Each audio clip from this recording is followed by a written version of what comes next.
McLaren joining the IndyCar field full-time is still a case of when not if, but timing depends on the team's Formula One form, says its CEO Zak Brown.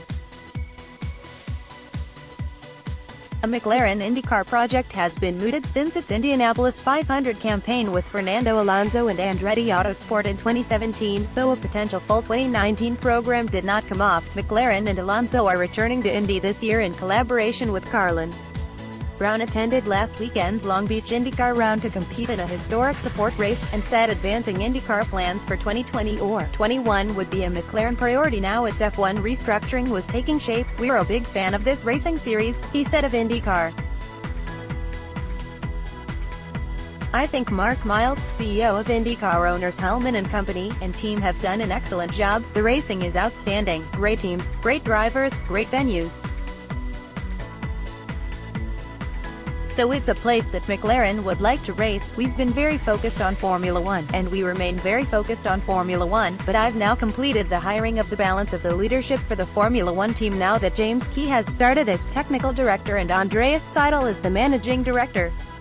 We really needed to get that completed. Going ahead and getting the equipment, making the investment and doing Indianapolis this year and the way we are is another step in that direction, towards full-time IndyCar. There is no doubt that the shareholders at McLaren would like to be in IndyCar. I think it's more of a when than an if, and if we were to do it for 2020, I think we'd need to make that decision in the summer in order to be properly prepared, so it's nothing that we've ruled out for 2020, and that decision will come sometime in the summer, and if not then we'll look towards 2021. Brown emphasized that the time scale for the IndyCar project was subject to McLaren's F1 form. "I need to be convinced over the timing of the move," he told Autosport. "I'm certainly convinced we should be in IndyCar, but I need to make sure that we're happy with where we are in Formula One. I'll go forward with the ultimate recommendation from the shareholders when the timing is right and when we as an organization can do multiple racing series competitively without one draining the resources from another.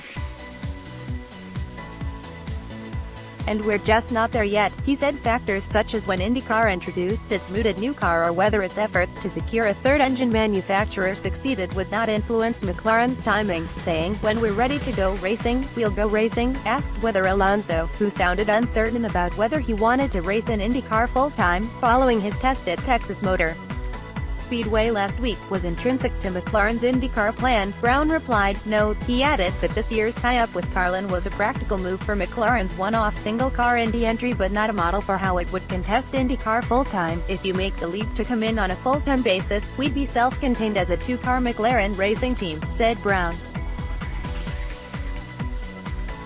Share this article on Facebook, Twitter, LinkedIn, email.